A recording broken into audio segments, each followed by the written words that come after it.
Bom dia, boa tarde, boa noite, amigos, colegas, povo da minha amada Porto Alegre, Brasil e mundo. Estamos começando mais um Sala de Prescrição, direto dos estúdios do Sindicato Médico do Rio Grande do Sul, tendo o prazer, estava falando com ele um pouquinho antes de iniciar o programa, não o conhecia pessoalmente, apesar de ser colega, mas de fama, né? A fama o precede. Muito ouvi falar dele no rádio, jornalista do setor falando daquele jogador, se vai entrar, se não vai entrar, o que aconteceu, qual foi, se foi entorse, qual tipo de lesão, se foi lesão muscular, qual é o tratamento. E muito ouvi em entrevista, tô falando do Dr. Carlos Poisel. E aí, Dr. Poisel, bom dia, boa tarde, boa noite, porque a gente não sabe quando é que o público está nos assistindo. Então, bom dia, boa tarde, boa noite para vocês. Muito obrigado pelo convite aí. Espero nesse período aqui a gente poder bater um papo aí legal aí sobre a bola. E o nosso já decano do programa. Decano. Dr. João Marcos Riso. E aí? Bom dia, boa tarde, boa noite, né? Mais uma rodada após descanso dos nossos jogadores que estavam estafados, né? Pela carga de trabalho. Isso, né, a gente vai comentar com o Caco, né? Eu posso chamar de Caco, é meu colega de turma, um cara que admiro bastante, né? A gente foi colega de faculdade na antiga Fundação Faculdade Federal de Ciências Médicas de Porto Alegre. Nos formamos no ano de 1991. Já era a fundação. Era a fundação. A gente pegou, acho que os primeiros anos pós-católica, né? Exatamente. Que era... O tema do programa não é esse, mas deixou de ser católica e virou fundação quando? Bah, agora tu nos pegou, mas foi no nosso período. Foi em 86. Vocês entraram católica e saíram fundação. A gente pegou a transição, inclusive, de currículo, né? Porque nós somos os primeiros dessa nova faculdade a ter 2 anos de estágio. Que antes era 1 ano só, né, de estágio. O internato. E a gente pegou 2 anos, então acumulou muita coisa, né, de teoria no início.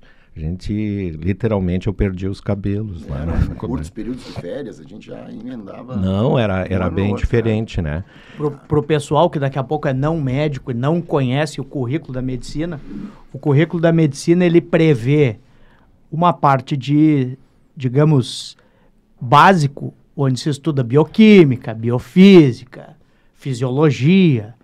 Depois tem uma parte mais técnica, que é quando se entra para o hospital. Exato. Ali pelo 3º ano, mais ou menos, onde se aprende a prática clínica, onde se acompanha as equipes de clínica médica, de cirurgia, enfim, se passa pelo menos nas 4 grandes áreas, que são medicina interna, ginecologia, pediatria e cirurgia geral, e se tem contato com as subespecialidades, claro, e depois previa 1 ano do que a gente chama de internato, que é quando efetivamente o acadêmico finaliza a sua preparação prática, ele já tem menos aulas teóricas, Exato. Uma época até nem tinha aulas teóricas, e ele se inclina exatamente para a prática, para ele sair sabendo procedimentos e conteúdos da prática.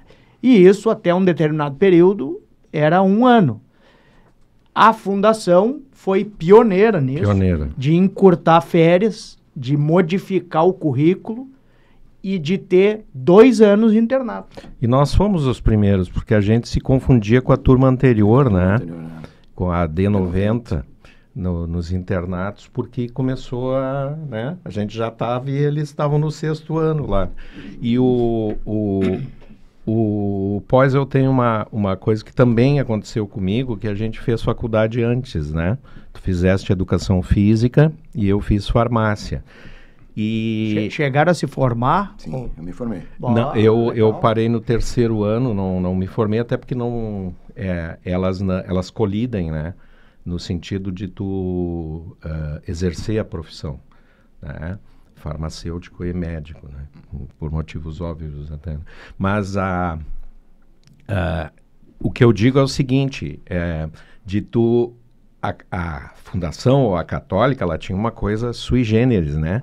Que ela era como um colégio, cara. Não tinha outra faculdade ou coisa dentro. Não, era só medicina. Então, a gente funcionava como um colégio, né?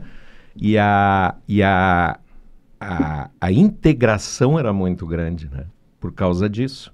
Por causa dessa coisa do não ser... Porque eu me lembro, quando eu fazia faculdade de farmácia na URGS, que a gente tinha cadeiras com a odontologia, a farmácia tinha cadeiras com a engenharia química, com a química, e nós lá, era só nós, né? E as outras turmas eram um colégio, né? Então, a integração entre a turma e até com as outras turmas se dava num campo muito bacana, assim, diferente da nossa experiência prévia na Universidade Federal, que era diferente, né? No meu caso já um pouco diferente. A educação física era muito parecida com o que a gente Sim, porque viveu. Vocês tinham um campus próprio, separado, né? Campus próprio. Então, a gente também tinha também turmas assim muito apegadas e com bastante relacionamento. Sim, nós tínhamos um colega muito querido, colorado, o Hernani Roden, né? O nosso vovô, que o Hernani, ele fazia engenharia civil na Unicinos e medicina na Católica. E se formou como engenheiro, né? Inclusive fomos convidados para ir na formatura de engenharia dele. E hoje ele é um grande urologista, chefe, né, da urologia da Santa Casa. Né? O Hernani é eu acho que é o maior expoente da nossa turma de coisas, né? Tem pós-doutorado em Harvard, tem uma série é o cara mais qualificado cientificamente da nossa turma. A gente já percebia isso no próprio andar da carruagem. Te lembra como ele fazia trabalhos científicos? Sim, coisas que para nós era obrigatório, para ele era uma alegria. Mas eu ia perguntar, claro, foco do programa, a ideia do programa é a gente debater esporte, futebol, mas isso é muito interessante. A vivência, o que vocês imaginam, porque vocês não têm a experiência sem isso, como que vocês imaginam que afetou de maneira positiva ou negativa, mas eu imagino que positiva, ter feito uma faculdade ou parte de uma faculdade antes? Vocês imaginam que entrou com outra cabeça, outra visão da profissão, da faculdade, do mercado? O que isso acrescentou de experiência? Eu não tenho dúvida, né, Carlos? Porque a gente tinha colegas que tinham 17 anos, né? A minha diferença para a turma era de 5 anos. A minha também, né? Então, tu entrava com outra cabeça,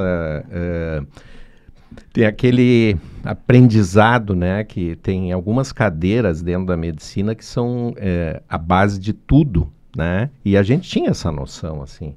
E, às vezes, aquela transição entre colégio e faculdade, né? Até no estilo de estudar, de como encarar a coisa, tu já passou por aquilo. Eu não tenho dúvida de quem não é marinheiro de primeira viagem dentro da faculdade de medicina consegue extrair mais da base, das cadeiras básicas, do que extrai o cru, né? Aquele que entra... E o relacionamento com os colegas, tendo essa... Não o relacionamento do dia a dia enquanto está estudando, porque eu imagino que isso aí... Quando tá ali na mesinha de notas ali da anatomia, todo mundo é igual. Mas eu digo depois na parte social, porque o cara que... Né, hoje em dia isso modificou bastante, até porque tem o sistema de cotas que permitiu, né, alunos daqui a pouco que não iam fazer medicina, entrarem na medicina, etc.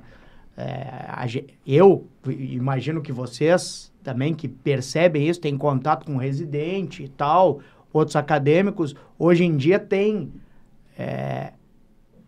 alunos e alunas que entram com um pouco mais de idade. Mas naquela época, Não, a imensa maioria era isso, era dos 17, 16, 15 anos, 18. E eu digo na relação interpessoal, no depois. Separava e... eu acho que não, né? Se aqui tem outros interesses e... Não, nunca teve. Não. E nessa idade também, nós com 24, eles com 23, 24, eles com 19... 17, 18... não tinha muito... Mas o diálogo... Com 17 anos, ele é mais quinta série do que com 20. Mas aquela convivência, bem como tu falou, né? A convivência da faculdade, aí eu acho que entra a questão da gente estar dentro de um colégio, né? E esse colégio, então, permitia que tu te aprofundasse até no conhecimento pessoal dos colegas, diferente do que era na faculdade, que tu fazia cadeiras, né? Separadas e com outros interesses e tal. Então eu acho que nunca foi, nós tínhamos um colega, temos ainda, graças a Deus, né, o Poti, que é um colega muito querido, né, que era farmacêutico também, do interior, e ele tinha o quê? Mais de 40, eu acho. Mais de 40 anos quando ele entrou, né? E um cara que se entrosou com a gente completamente. Então eu acho que nós também, né, bebíamos da juventude, né, mantendo aquela...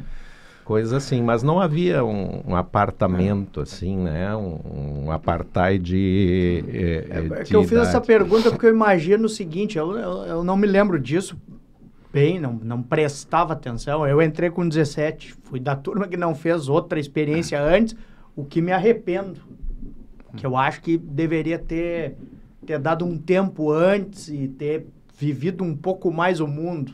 Talvez conseguisse extrair mais da faculdade. Mas como eu convivia com meus pares, como eu falei, a quinta série não morre, mas ela vai, com 17, ela é mais próxima do que com 23, 24, eu não prestava atenção no que os meus colegas e minhas colegas que já tinham outra profissão, algumas tinham até filho já. Exato. Como é que ficava na hora do bar, entende? Porque no interdisciplina tem o bar. O cara vai pro bar ali, toma um café, come um pastel e tal, antes de chegar a outra. E a gente, obviamente, ou vai pro ping-pong do DA, e eu não vi o que acontecia. Eu não sei se os meus outros colegas que eram mais velhos, que não eram muitos, se eles não aproveitavam aquele período ali para, vou dar uma estudadinha aqui, vou focar. Não, eu acho que não. Pela nossa experiência, assim, a gente gostava de se enturmar, cara, sabe? De fazer parte daquilo, aproveitar ao máximo, né? E, claro, a gente tinha aquela nossa experiência de estudo anterior, né? Então, era uma outra visão sobre o futuro, sobre a profissão, né? Então, aquela é bem separado, né? A hora do lazer da hora da coisa. Talvez, com 17 anos, tu não separe muito isso. Na hora da galhofa, né? Da coisa. O fato de eu ter feito uma faculdade antes, a educação física, ela me abriu as portas para mim ver o que eu realmente queria, né? E eu já fui meio que direcionado dentro da própria medicina, no próprio estudo, a saber, eu já sei o meu caminho a partir de agora. A gente não via eu quero a área com outra especialidade. Eu quero a área do esporte, que tem muito a ver comigo, com toda a minha infância, que foi de esporte, de competição, e o que era mais próximo? Só tinha a traumatologia e a ortopedia, né? Que é a área mais que tem a afinidade, né? Nesse período clínico, cardiologista lidando com esporte, se tinha, eu não me lembro. Muito raro. Especificamente, muito raro. Muito raro. O cara que lidava com... eu não me lembro. Com atividade mecânica. Nada. Mecânica física, era ortopedista e ponto. A própria medicina do esporte engatinhava naquela época, não tinha... Hoje é uma coisa... Quem é que foi o precursor aqui, o Crescente? O Luiz Crescente, o Félix Drummond. Drummond, que é o Ferrinho, Ferrinho. né? São os precursores aqui. O colega ginecologista lá do doping... meu Deus. O De Rose? De Rose. Eles foram Henrique De Rose, precursores da medicina do esporte. Da medicina do esporte. Depois teve os colegas lá da Sojipa, o Luiz Peroni, o José Maria Alves Neto, que também deram muita força assim, para empurrar essa especialidade. Tem especialidade, mas existe residência médica em medicina do esporte? Já tem, na Universidade de Caxias do Sul, tem. Tem a residência de medicina do esporte. Então tá super forte, né? Então vamos entrar no programa, vamos seguir no programa por aí. Mas, ok, e aí fez educação física, não sei se chegou a trabalhar ou já disse, não, o negócio é medicina. Trabalhei. Quanto tempo? Eu trabalhei, é que na verdade, assim, eu fui praticante de um esporte que na época era muito pouco conhecido, ginástica olímpica. Tá? Então, quem acabava ficando como um ginasta até os 16, 17 anos, já começava a se tornar, digamos assim, um instrutor, um professor. Onde? Só tinha 2 clubes praticamente. Grêmio Náutico União. Grêmio Náutico União e Sojipa. Tá, mas a Sojipa, nessa época aí, ela estava mais embaixo na ginástica olímpica. O grande... Quando eu comecei, os 2 eram muito parelhos, Tá? Então, quando eu iniciei a educação física, com 16, 17 anos, eu já fui convidado pelo Grêmio Náutico União a ser instrutor lá das categorias de base do União. Mas era contemporâneo do Zé Luiz ou o Zé Luiz era mais velho? Depois, o Zé Luiz veio depois de mim. O Zé Luiz veio depois. O Zé Luiz foi meu técnico durante muitos anos. Ele me substituiu no União. Eu trabalhei no período de 80, 85, 86, foi quando o currículo da faculdade, né, te pega, tu tem que, agora deu, agora não dá mais para continuar. Eu fui técnico das categorias depois das equipes competitivas lá do União. Foi até que ano? Até 86, 87, como professor, como treinador. Deixa eu ver. E aí depois o currículo médico acaba, né, com a gente, cara. Pelo amor de Deus. 86, eu entrei em 85. Você pegou o meu final. É que eu dava aula só à noite, certo. Só para quem competia, para o pessoal de competição. Sim, porque de dia estava na faculdade. Não, mas depois, quando eu fui para a equipe B, aí treinava de noite. Aí tu foi com o José Luiz, que foi o que me substituiu lá no União. O meu contemporâneo era o Kleber Sato. Ele começou comigo. Depois ele seguiu e eu saí. O Kleber Sato começou comigo.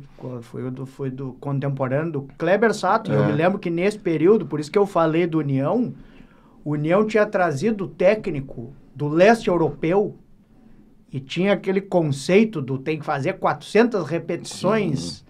Tinha estudos da Olimpíada anterior, tem que fazer 400 repetições certas para aquilo ali, digamos, ficar medular. Então treinava.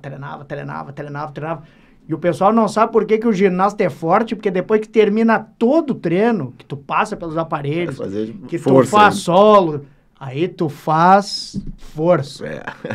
Aí é 30 barra, não sei o que, parada de mão na força. O que apanhei para aprender a fazer parada de mão na força. Olha, que bacana que nos encontramos 2 ginastas aqui. Algumas coisas que eu apanhei. Fazer a parada de mão na força.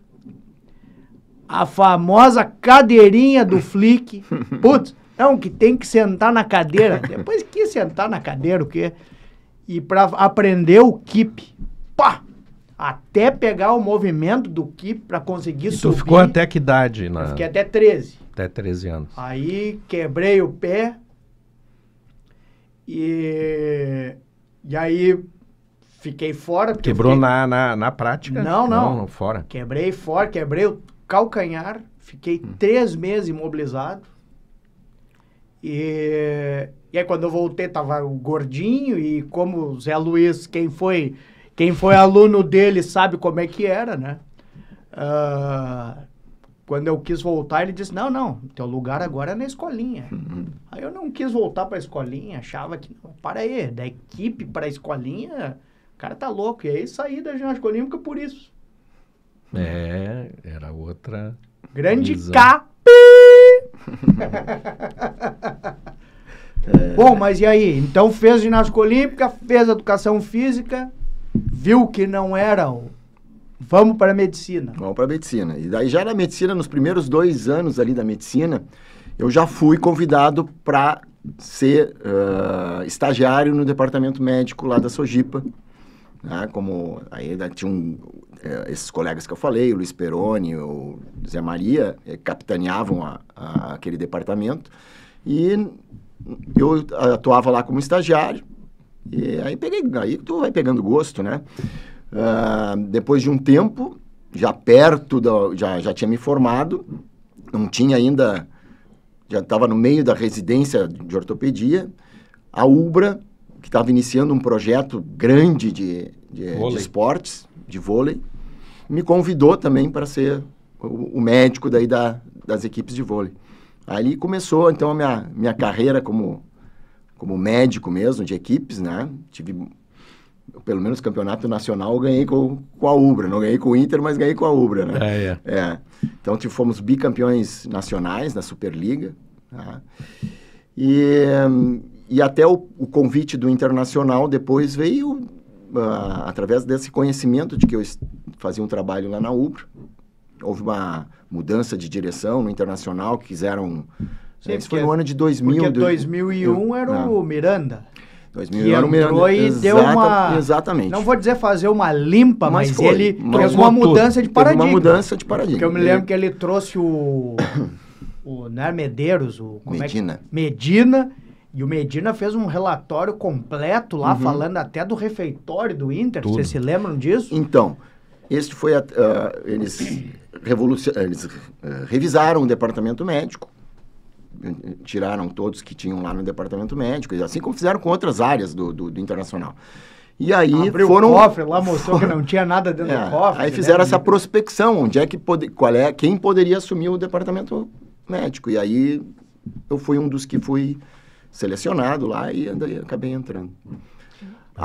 2001 isso. 2001. Só que o contrato para mim era de 6 meses. Né? Eu só tinha mais 6 meses ali, né? Foi no... que eles já estavam terminando a gestão do Miranda. E aí ele disse, olha, depois disso tu volta para teus afazeres normais. Aí eu abdiquei até de um concurso público que eu tinha passado no HPS. Tentei até conversar lá com o pessoal do HPS para ver se segurava, eles disseram, infelizmente era impossível. Conversamos em casa lá e disse, olha, eu prefiro realizar meu sonho por 6 meses de estar ali sentado no banco de reservas e assistir meu time de frente e poder ajudar.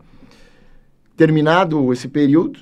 6 meses. Eu fui para casa, mas recebi um telefonema da nova direção que estava entrando, que eu não conhecia ninguém, que era o pessoal lá do departamento médico que ia entrar, que foi conversar comigo para saber como que estava funcionando o departamento médico, como é que eu estava levando aquilo ali. Eu fiz um relatório, expliquei tudo.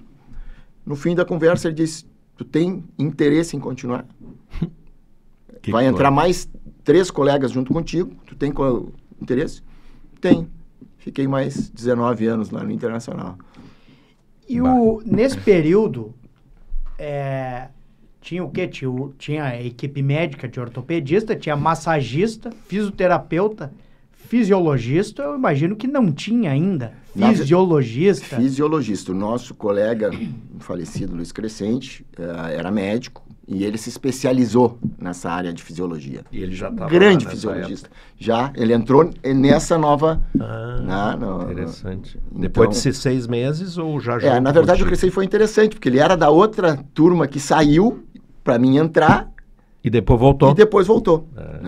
Competente. O Crescente era um grande Mas nessa época, fazia esteira, devia fazer esteira monitorada. Já tinha testes, né? Mas de medir VO2 e tal, acho era uma coisa ainda muito precária. O nosso departamento médico foi avançando ao longo do tempo, assim, é impressionante o que mudou. Né? Fazia o quê? Gasometria no cara? Não, isso não... Antes. Vai aí, corre, gasometria aqui de novo. Imagina. E o cara só sendo curado. Faziam os testes de lactato, sim, né? Mas realmente, assim, a coisa foi evoluindo de uma maneira espetacular, né? Hoje a medicina não se pensa, E vocês, né? na época, tinham intercâmbio com algum outro clube, de ir procurar na Europa, ou mesmo aqui na América do Sul, alguma coisa parecida? A gente costumava, assim, todas as viagens que a gente fazia, a gente procurava se inteirar com o departamento médico, visita aos departamentos, visita técnica. Eu tive em Barcelona, o Inter me proporcionou isso de 2016, conhecer lá por uma semana todo o departamento do Barcelona, e trouxe algumas coisas para cá. Claro, naquela época ali que eu fui, os caras tinham ressonância magnética dentro do vestiário. Meu Deus. Eles tinham tudo que tu quisesse. Esses preparos, esses ortobiológicos lá naquela época, lá, o PRP e coisas, eles tinham ali, faziam na hora ali. E a receptividade, Carlos, do clube, quando tu trazia essas novidades, eles entendiam? Entendiam, mas realmente a questão do investimento. Do investimento é... Mas, por exemplo, a gente conseguiu uma coisa muito legal depois que eu voltei. Foi uma coisa bem legal. Ecografia, a gente não tinha. Não tinha. Não tínhamos. A partir de 2016... Teve a ecografia para poder ter o diagnóstico. A partir de 2016. Claro que a gente, se precisasse de exames, a gente mandava para o hospital, a gente fazia a ressonância. Mas o acompanhamento da lesão é muito importante. Um dos caras pioneiros nessa área aí, que eu não sei se está nos assistindo, tomara que nos esteja, que eu tive a oportunidade de conhecê-lo e de conviver com ele, o Dr. Oswaldo Farina. Conheço. Provavelmente deve ter pedido muita ecografia para Oswaldo Farina. Foi dos primeiros caras a fazer ecografia para isso, assim, para ver a parte muscular e ligamentos, fibra, tendões. E edema. Então isso trazia até mais confiabilidade para o departamento. O jogador 2016, se sentia... Carlos. Foi muito... A gente havia pedido... Isso a gente, claro, pedia bastante tempo. Não era uma coisa... Sabe por quê? Que me deixa assim? Porque, por exemplo, quando a gente já falou aqui com ex-colegas teus fisioterapeutas aqui, né? Que trabalharam lá no Internacional, o D'Agosto, por exemplo, né? César. E todos já tinham no início aquela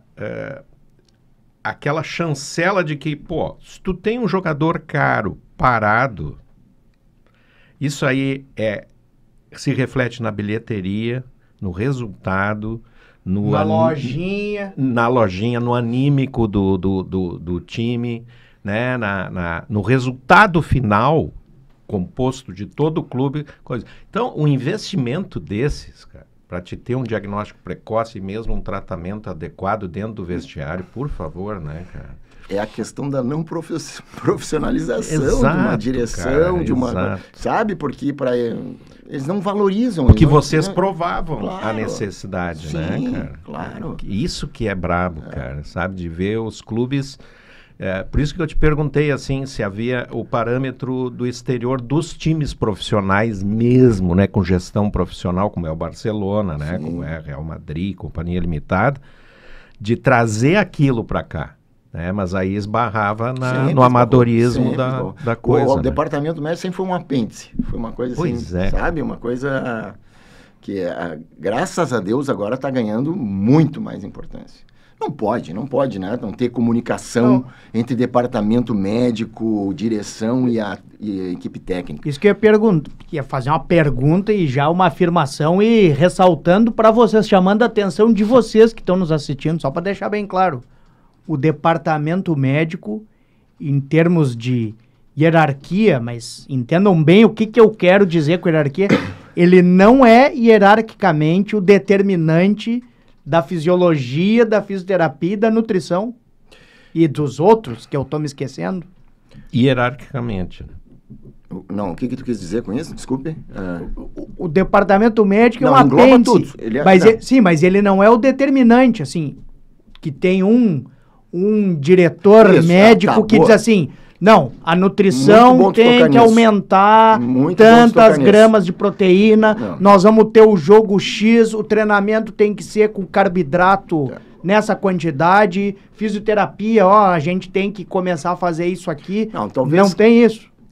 Na verdade, talvez careça desse personagem, que é uma coisa que eu sempre também batalhei. Nós sempre tivemos o diretor médico político. Pois é. Não serve. O diretor médico político visita o clube, responde às vezes por alguma coisa que possa ter acontecido, mas não pode ser mais assim. Não. Isso aí tem que ter um diretor médico, executivo, profissional, que esteja ali. E que comande todas as áreas. Né? Tudo tem que estar interligado. Não pode mais não ter né? Não pode mais a direção não ouvir, né? Sobre uma contratação de um jogador. Não pode mais a direção ou o departamento técnico, ali, treinador, passar por cima de uma decisão do departamento médico, dizer, olha, esse jogador não tem condições de estar treinando, e aí os caras, não, eu vou botar. Isso já aconteceu. Já aconteceu. Mas passa por cima. Passa por cima. Então, tem que dar muito mais valor para essa figura, digamos assim, que une todos os... E também para que ninguém saia, cada um fazendo... cada um por si. Mas tem que ser uma figura técnica. Eu já compreendi, mas assim, para ficar bem claro, não existe um profissional ou... Eu não quero centralizar, mas 2, 3, mas enfim, uma comissão que... determine. Une tudo. Ou seja, a fisiologia, a fisioterapia, a massagem, a nutrição, tudo vai independente, sem se comunicar. Na verdade, assim, eu vou dizer até o momento que eu vivi ali. Na verdade, os médicos teriam essa prerrogativa. De realmente serem os responsáveis pela palavra final do que está acontecendo. Mas nós não tínhamos ali, por muito tempo, alguém que fosse, esse daqui é o... Esse que responde. Esse que responde. Nós respondíamos todo mundo, cada um pouco, tá? E eu acho que talvez agora, como eu não estou lá, possa ter mudado, tomara que tenha mudado, tá? Porque eu acho que a partir disso, que tem que ser, o departamento médico tem que se centralizar em alguém. Ou numa comissão. Uma comissão, pode ser, não precisa ser mas tem que ter realmente. Porque todos têm que trabalhar igual naquilo ali. Não pode um jogador receber uma informação de um fisioterapeuta, no outro dia ele está na mão do outro fisioterapeuta e o fisioterapeuta vai fazer um tratamento diferente, alternativo. Percebam do que nós estamos falando. Imagine o senhor, a senhora que está nos ouvindo, fazer uma obra na sua casa. Já deve ter feito, ou deve estar programando. E aí... provavelmente o senhor e a senhora, se não são da área, vão contratar um empreiteiro, um mestre de obras, que vai ser o responsável pelo cara que bota o piso, o cara que pinta, o cara do forro de gesso. Agora vocês imaginem não ter essa figura e cada um ir trabalhando um pouquinho cada dia. Como é que vai dar certo? Vocês estão compreendendo do que nós estamos falando em termos de futebol? Tomara que não seja mais assim, mas vocês estão conseguindo entender por que não dá certo? Tudo tem uma explicação lógica, elementar e matemática. Vou fazer um parênteses aqui, de que todo esse momento que a gente viveu, não houve nunca problemas de atrito, assim, entre eu e meus colegas. Nunca ninguém disse uma coisa e o outro foi lá brigar por outra. Não, mas... eu acho que vai funcionar muito melhor isso se houver uma coordenação técnica. Exato. Técnica. Porque tem o seguinte... Porque quem fazia isso, desculpe, era o diretor executivo. Ele acabava fazendo essa função. E muitas vezes ele se imiscuía com aquele negócio assim de que ele parecia que ele era médico, sabe? O diretor executivo. Ele levava aquela informação. Aquela informação como médico, né? E agora deixa eu fazer uma provocação. Uma provocação e de certa maneira, a gente que já conversou muito sobre essa figura aqui, o Renato quer mandar no clube. Exato. Mas ele dizia isso, eu tenho que fazer essa interligação porque não tem quem faça, então pela minha experiência, eu vou lá, eu passo no setor médico, no setor da fisioterapia, então vocês estão entendendo? Ele quer mandar no clube. Não, ele não quer mandar no clube.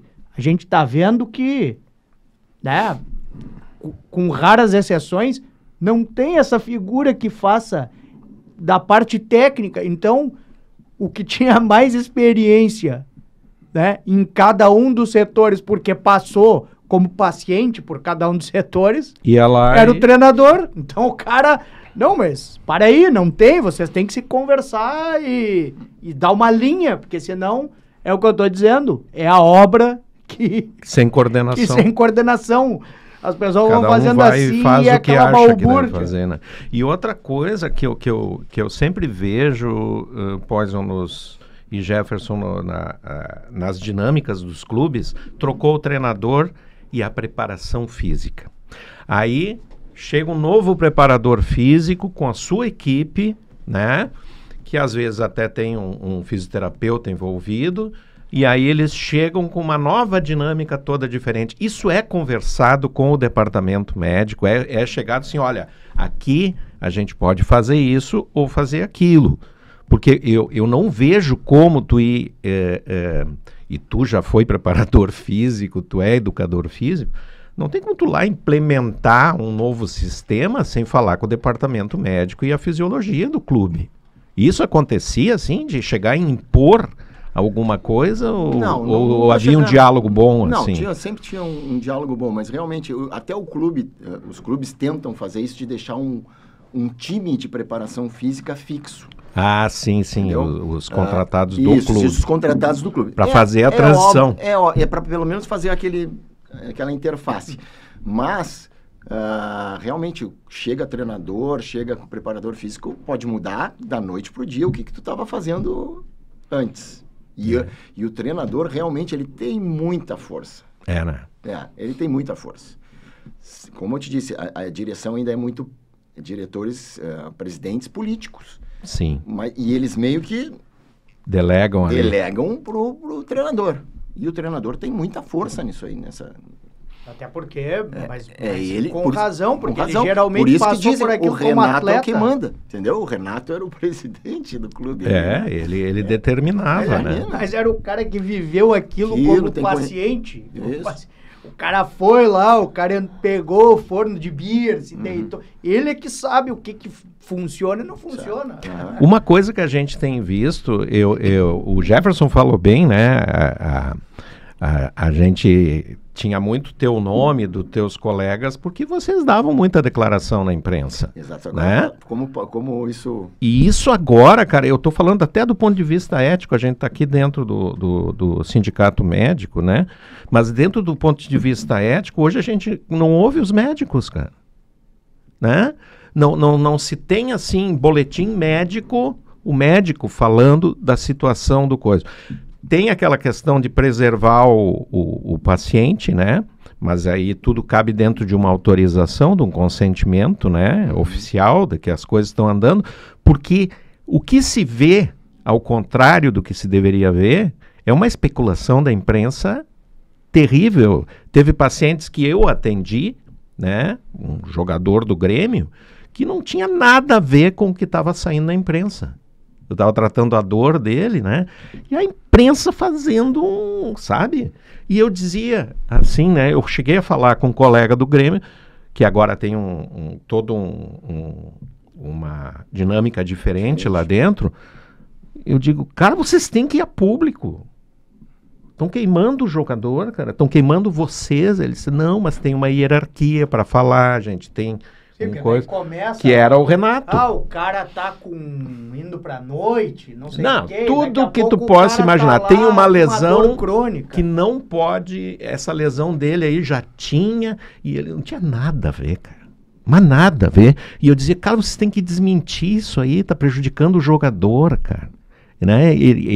E outra coisa, aquela pressa em fazer o tratamento. Né? E a coisa da imprensa de dar quanto tempo para ele voltar? Essa é a pergunta. Quanto coisa para ele voltar, né, cara? Então quem tem que falar isso aí, a meu ver, para a imprensa é o médico, cara.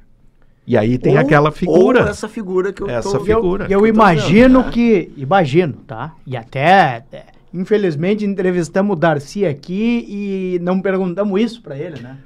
Mas se ele tiver nos vendo e quiser colocar no comentário, eu imagino, não ele, mas eu imagino que aconteça o jornalista quer, né, como eles chamam, o furo, né, ele quer a reportagem. Então, o jogador foi pro departamento médico. O departamento médico, óbvio, é blindado, porque ele tem que, né, tem uma ética envolvida, ele não pode sair dando notícia do paciente. Claro, é evidente. Aí, tá com lesão no colateral do joelho, por estiramentos. Aí, não, mas eu acho que não é isso aí. Daqui a pouco ele vai procurando outros médicos que nem são. O cara que tá fazendo, o que tu acha? E eles colocam eles numa armadilha, né? O que tu acha que ele teve? Aí o cara diz, eu acho que ele teve tal coisa. Pronto. Ele teve isso aí porque eu soube de um amigo médico. Eu soube de um amigo que disse Não, vocês imaginem a seguinte situação. Se perguntam pra gente, né? Tem o diagnóstico do Dr. Poisel, que foi na imprensa e falou. Se perguntam pra nós, tu viu? Poisel disse que é tal e tal coisa, o que tu acha? Nós vamos dizer, olha, não sei. Claro. Existe uma... Mas a gente sabe que sempre tem o colega... Que vai dar a opinião dele. Que vai dar a opinião dele. Aí eu pergunto, esse colega que vai dar opinião, mesmo sabendo que ele tá fazendo uma infração ética, ele é confiável? E aí é desse que a imprensa se nutre, entende? Claro, porque é o resultado final. O cara que topou dar um pitaco na conduta do outro. E eu sempre digo o seguinte, por exemplo, a gente segue... pelo menos sigo o exemplo dos boletins médicos dos hospitais quando tem um paciente mais conhecido que a imprensa quer saber. O que acontece? A equipe médica tem um boletim médico, né, que é autorizado pelo paciente, pela instituição, que no caso seria o clube de futebol, para transmitir aquilo para a imprensa, para não deixar dúvida. Cara, isso acabou, velho. Acabou. Realmente. A gente não ouve mais. Teve uma época que a gente emitia sempre boletim. Médicos, e realmente agora a gente tem visto muito pouco o médico do Grêmio Inter realmente... eu não tenho visto, dando cara. Alguma sinceridade. A menos meus colegas que eu conheço ali do Inter, que eu sei quem são, do Grêmio eu já não sei. O Paulo Rabaldo, que ainda continua, mas tem colegas que eu não conheço. Não sei quem são os médicos do Grêmio. Eu nem peço para te comentar isso, por favor, tá? Mas, por exemplo, a gente teve agora uma situação médica dentro do Grêmio, que foi a avaliação do jogador de Juventude, aonde foi vetada a contratação porque ele estava com uma lesão. Se subentendeu tinha uma lesão isso. prévia. Né? Aí, o Juventude fez uma nova avaliação e o jogador foi a Curitiba, fez 2 avaliações trazendo laudos médicos dizendo que ele não tinha absolutamente nada. Não. Eu gostaria de comentar isso, que é muito importante, tá? Eu acho que o departamento médico, ele serve para isso, nesse caso. Sim. Tá? O departamento médico examinou o jogador e achou, olha, o jogador tem tal e tal lesão passada, tal, avaliou. Acho que não serve para nós porque por tal e tal motivo, porque essa é uma condição que pode ter uma recidiva, né? Que a gente sabe que determinada lesão o jogador não atinge mais aquele nível anterior. Isso o departamento médico deve passar para a direção. E ele não deveria chegar a público quando dá polêmica? E esse outro fato o departamento médico, eu imagino, do Grêmio, não chegou e disse assim, ele não pode jogar futebol. Não, ele deu um parecer. Ele deu um parecer de que não seria muito interessante o Grêmio ter esse jogador no plantel. Porque há um risco maior do que um outro jogador que o Grêmio vai contratar. Mas não é a questão de que o jogador está condenado, que não vai poder jogar. Claro que pode. Mas isso tem que ficar claro. Bom, eu acho que sim. Mas quem fez... Talvez a imprensa tenha entrado. A imprensa que jogou isso aí, o jogador foi vetado e não pode jogar. Não passou no médico. Exatamente, não mas é isso. Mas o que é não passar no exame médico? Exatamente. Exato. Mas aí o que precisa? Comunicação, cara. Mas concordo precisa daquela contigo. Figura plenamente do diretor médico ou de alguém técnico que chegue ali e acabe com a celeuma. Porque ficou chato isso, cara. sabe? Ficou chato, até falaram depois, né? Que um pouco o Roger traz ele de novo o treinador, traz ele pro Inter, né? O departamento médico se o departamento médico do Inter achar que não, tá bem, prós e contras, mas o departamento pareceu que o jogador estava um ato político. Exato. Que dissesse assim, ó, nos arrependemos da contratação, queremos desfazer o negócio, aí chama o médico e diz assim, bem assim parece, dá um laudo ali que não tá bom. É isso que parece pro público. Bom, entende? Mas eu posso te garantir que eu acho que não foi isso. Eu acho que foi. Não, acho que essa é. vez o departamento médico entrou. Não é, mas aí essa comunicação depõe contra os departamentos médicos, cara. Porque tem que ficar claro. Porque o que o Juventude vai fazer? Juventude que é o dono do produto, né? Que também pode estar errado. Que também pode estar errado. Ele dá um laudo de que está tudo bem. Tudo bem, para o departamento médico dele está tudo bem. Aí ele vai buscar uma terceira opinião, que também fala a favor. Pô, aí tu tem que te manifestar. Esse tipo de manifestação. Entende? Dizer assim, olha, é por isso e por isso. Não quer dizer que ele tenha qualquer outra coisa. A nossa opinião médica é essa. Agora, o que vão fazer com isso aí? O quê? Né? Quem decide é a direção. Se quer contratar ou não. Mas aí usar isso, cara, sabe? De uma forma até leviana, eu acho, sabe? Eu acho que depõe contra os médicos. Teve uma coisa que, falando de novo do Darcy Filho, que o Darcy falou aqui, cara, é uma coisa antiga. Numa entrevista, ele entrevistou o Menotti. E o Menotti disse, sabe quem é a figura mais importante de um clube de futebol? Aí ele ficou aqui, né? E ele disse, é o médico. Porque, e olha bem, dito pelo Menotti, para o Darcy Filho. Porque quando a gente não quer que um jogador jogue, a gente chega para o médico e diz, diz que ele não está em condições e tal. Foi mais ou menos isso que ele colocou, né, cara? Claro, a gente aqui não ia ficar debatendo ética e coisa porque foi uma informação do Darcy, né? Passada por um treinador.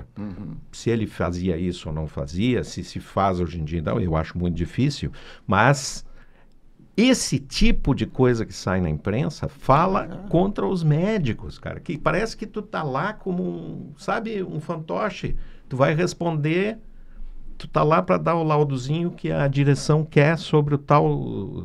Não é assim, cara, né? Tu viveu isso, né? Só que isso tem que ficar transparente.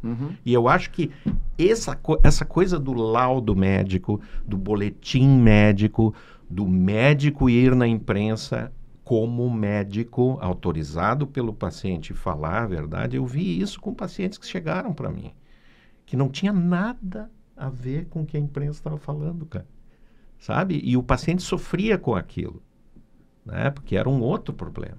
E aí aquilo não ficar claro, cara. Não é eu que tenho que ir para a imprensa, entende? Né? Mesmo que ele me autorizasse, né? Eu digo, não, tem que ser conversa com o teu... Eu cheguei a falar isso pro coisa. Eu digo, olha, fala com eles lá, cara. Tu tá sofrendo com isso e tal. Uma coisa, João e Jefferson, que eu sempre, assim, a gente sempre insistiu, não só eu, os outros colegas também, dentro dessa questão. O clube contrata o jogador e manda fazer exame médico. Não pode ser assim. Não, tem que fazer exame médico depois. Exato. A gente sempre teve vários jogadores que vieram pro clube e que possivelmente aconteceria essa mesma situação que está acontecendo hoje, que aconteceu com o Grêmio. Eram jogadores que, se tu tivesse examinado antes com não rigor, contrataria. Não é que não contrataria. Diria assim, olha... Tu recomendaria. Recomendaria. Isso daí eu joguei a fazenda de 2 ou 3 jogadores, eu escrevi. Tá comigo. Lá. Não recomendo. Não recomendo. Mesmo assim, olha, já está contratado. E agora? Não, e eu imagino que até não... E agora? Para não ficar uma especulação de que tem um problema sério, mas daqui a pouco o treinador precisa do meia-direita, que ele tem que entrar e já jogar... É quinta-feira e ele tem que entrar e jogar no sábado. Contratou na quarta. Ele chega na quinta e ele tem que jogar no sábado. Ele passa por exame médico e daqui a pouco não é nem nada sério, mas o cara diz, olha, tá com um estiramento aqui, tá com entorse. Isso aqui vai levar umas 2 semanas pro cara entrar, se tu botar ele agora, tu vai queimar o cara. E aí entra nessa questão política, né? Não, mas para aí, mas eu vou trazer o cara pro cara já jogar sábado, já ser a minha novidade. Eventualmente até a minha válvula de escape, porque estão falando de tal e tal, que a minha pontuação é tal, eu vou trazer esse cara aqui. E aí vou... Então vocês estão vendo que nós não estamos falando nem de nada sério. Daqui a pouco é um cara que... E eu não estou falando deste caso específico. Estou criando uma figura ficcional para tentar entrar na especulação do que pode acontecer. Eventualmente, dali 2 semanas, o cara tá jogando normal, mas... E o exemplo é esse, cara. Por que a gente está aqui agora falando desse caso entre Juventude e Grêmio, né? Que eu trouxe aqui. Porque a gente não sabe. Porque a gente não sabe. Porque não houve a gente está aqui entre médicos, um boletim médico, né? Dizendo, ó, é isso, aquilo que tu acabou de falar, ficticiamente, né? Olha, eu acho que aconteceu isso. O cara chega assim, aconteceu isso. Nós, como departamento médico, recomendamos tal coisa. E aqui, né, somos médicos para, inclusive, passar essa vivência para a população que está nos assistindo. Pô, departamentos médicos de lugares, né, consagrados, é a mesma coisa que a gente compara com a prática clínica de hospitais que tem aparato e capacidade. É muito difícil que se invente a roda, né? Não. Então, eventualmente, a gente pode ter uma opinião divergente na minúcia, entende? Essa hérnia aqui, pegando na minha área, essa hérnia aqui é muito pequena, de repente a gente observa e daqui a pouco tem um outro que diz, não, mas eu já tive experiência com tratamento de hérnias pequenas, assim, para o paciente é melhor, de repente, operar. Mas isso fica no ramo, no nível da minúcia. Muito dificilmente um médico, do ponto de vista técnico-científico, a não ser que aquele ali não tenha nunca mais lido um artigo na vida, mas dificilmente ele vai ter uma conduta diametralmente oposta. Não. Na parte técnica, ainda mais dos clubes. Então vocês veem que... E a gente vê que a falha em tudo isso aí é a comunicação. Cara. Comunicação é tudo. É comunicação. É isso que eu estou dizendo. Por isso que eu estou falando desse personagem aí, ou do... Sim. Por quê? Porque a gente ouvia, cara, os boletins médicos acabavam com a coisa, entende? Porque é uma autoridade falando. Autoridade médica. E mesmo assim não acabavam. Quantas vezes eu vi chegar lá o médico do Grêmio, que eu mais acompanhava, chegava o Márcio Bolzoni, dizia, fulano de tal teve uma ruptura no cruzado anterior. E aí? Quantas vezes eu via depois a imprensa dizendo, não foi o cruzado, foi o colateral, foi o isso, foi o aquilo. Gente que mostrava na TV a cinemática do trauma de que por que não poderia ser cruzado anterior ou cruzado posterior. Mas aí meu Deus do céu. Aí tu tem a informação oficial, né? E aí cabe a ti ficar ou não com aquilo, né? Agora, ficar no Ministério do Ar, cara, sabe? Aí o outro publica lá que foi para Curitiba fazer o tal exame, aí o outro clube diz, não, mas não tem nada de coisa, isso aí foi feito para acabar com coisa.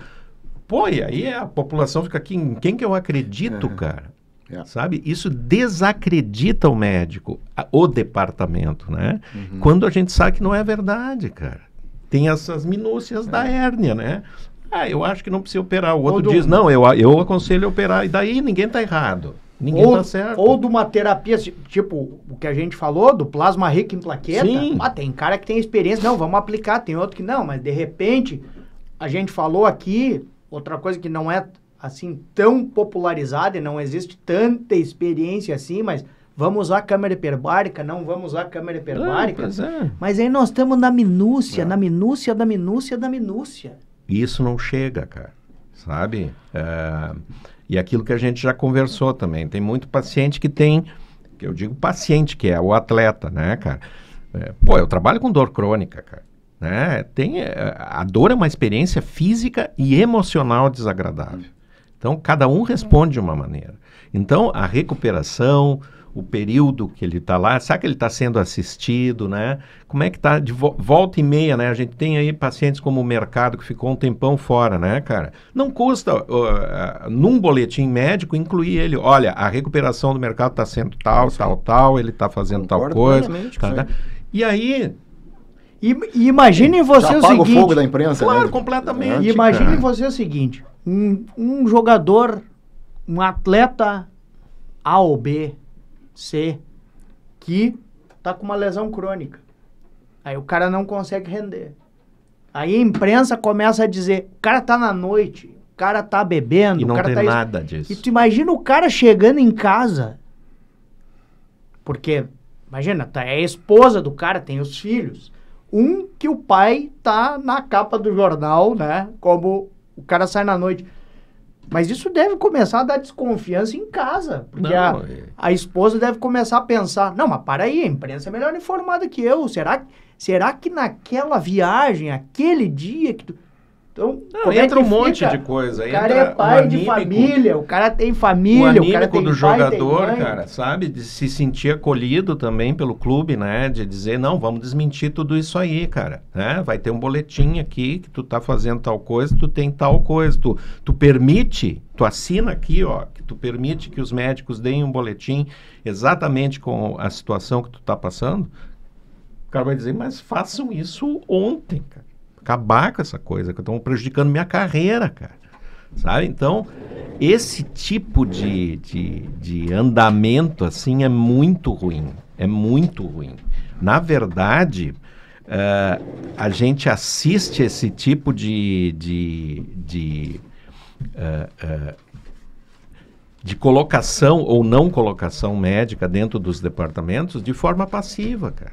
Sabe?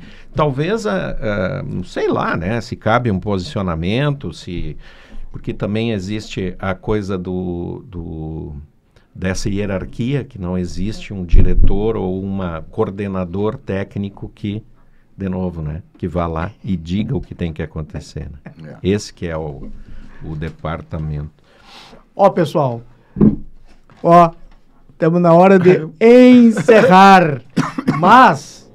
Eu tenho que fazer uma pergunta para o Dr. Poisel, que a gente tem feito esse tipo de pergunta para todo mundo que é da área profissional do futebol. Ficou 20 anos no clube, né? Viu muita coisa, principalmente essa questão que a gente está falando, política, né? Da informação e tal.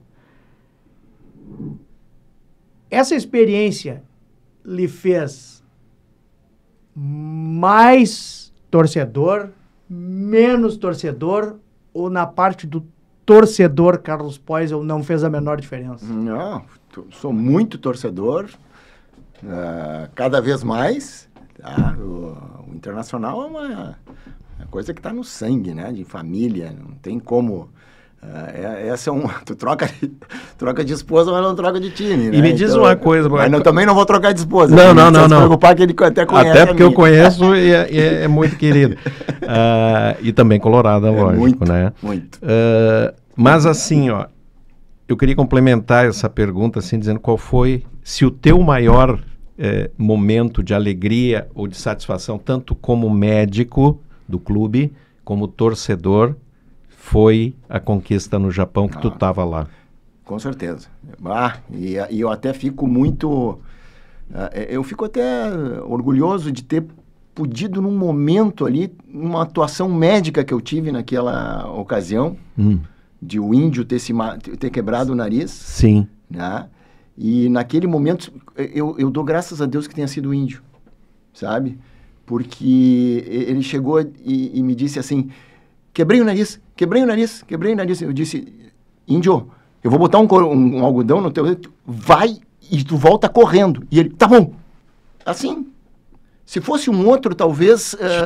tirasse de campo. Saísse do campo, não sei, cada um responde de uma maneira, sabe? E tu conhecendo eu falei pra ele, Índio, quebrou o nariz, nós vamos ver depois. sabe? Isso aí não tem problema, tu pode continuar jogando. Nós vamos estancar o teu sangue aqui, tu volta. Aí respirar pela boca que vira. Não, claro, ele molhou a camisa de sangue, demorou para trocar, e eu naquele desespero, meu Deus do céu, nós com 10 jogadores ali, e os caras atacando daquela maneira, né? Ele ficou, acho, uns 2 ou 3 minutos ali fora do campo, e deu naquele mesmo momento, o Fernandão sentiu a panturrilha, o Abel ficou confuso, quem que eu tiro? Será que o Índio vai sair? Foi aquela pressão, mas graças a Deus, volto a dizer, sim, graças a Deus que foi o Índio, porque o Índio foi o cara que... E a participação médica direta ali, que foi uma coisa assim, se fosse um outro, talvez uma outra pessoa tentasse trocar o Índio, né? Eu sabia que não ia ter nenhum problema para ele naquele momento, né? Sim. Tanto é que ele iniciou a jogada depois do gol. Sim. Imagina se ele não tivesse. E o César aqui nos contou, né? O César estava comigo. E o César não viu o gol, né? Que ele estava no antidoping. Isso, que ele tinha que ter alguém lá no antidoping e ele foi no meu lugar, então eu fiquei ali no campo. Aí ele abraçou o médico do Barcelona para comemorar. Mas essa foi, né? Eu acho o ápice, né? Entre médico e uma coisa assim, né? É uma coisa muito interessante, que lá era noite, né? E o jogo terminou bem tarde. E o Japão silente. Sim. Não tinha festa, não tinha vocês nada. Enlouquecidos. Nós enlouquecidos, só nós vibrando, parecia uma coisa assim, né? Ninguém nas ruas, tu passava de ônibus assim, nada, né? Imagina se fosse aqui, né? Nossa Senhora. Mas também aqui tivemos uma recepção espetacular. Né? Aquilo foi extraordinário. Coisa inesquecível aquele dia ali no Beira-Rio. E tu teve o privilégio, né, de participar de toda a campanha, né? Toda a campanha do Nacional. Coisa boa, né? Isso aí fica para a vida toda, né? Fica. Muitas experiências no Internacional. Até terremoto eu passei, mas não no Japão. No México tivemos uma coisa impressionante. Coisa que eu nunca pensei que ia passar na vida.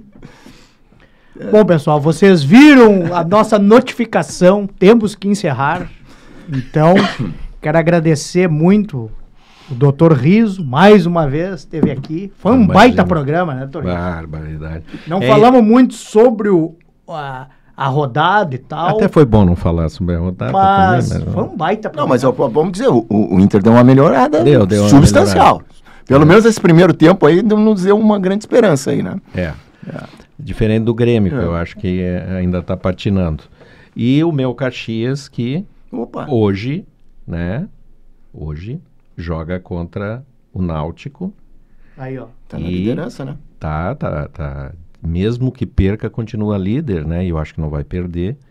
E a gente tá firme e forte rumo à Série B. Eu acho que esse ano não tem o que tirar, porque está extremamente organizado, e a gente sabe que um clube organizado é metade do caminho. Tu sabe que eu tenho um torcedor do Caxias lá em casa. Claro, né? teu o meu filho que está fazendo residência em fisiatria, o Enzo Poiso. Sim. É torcedor, não perde um jogo do Caxias. Eu sei, eu acompanho, até eu trouxe uma camisa, né, para ele lá de Caxias, né. Bom, eu quero agradecer muito, eu vou deixar o nosso convidado de honra, né, encerrar o programa. Carol, depois tu foca no nosso convidado, depois foca em mim, só para encerrar mesmo. Mas eu quero dizer que foi um baita programa. Foi. Curti muito. Tenho certeza que vocês que estão nos assistindo aí, seja em casa, seja na academia, seja no plantão, seja fazendo o que estiver fazendo, sentiram o que foi o clima. Foi muito legal e, Dr. Poiso, eu só tenho a lhe agradecer e dizer que quando o senhor quiser voltar, estamos de portas abertas. Próxima vez eu volto aí para comentar, então, a atuação dos nossos times aí. Então, a gente com certeza, vamos fazer. O Poiso pode ser um dos nossos convidados itinerantes, aí, o nosso Colorado aqui, para fazer o balanço na mesa com os gremistas. Vou ter o prazer de estar aqui. E dessa maneira, pessoal, a gente encerra mais um Sala de Prescrição. Você sabe que acompanha o programa, teve um programa que eu errei o nome e falei prescrição médica, mas é Sala de Prescrição. Então, desejo a todos vocês uma excelente semana. Beijo no coração. Voltamos na semana que vem. Até logo!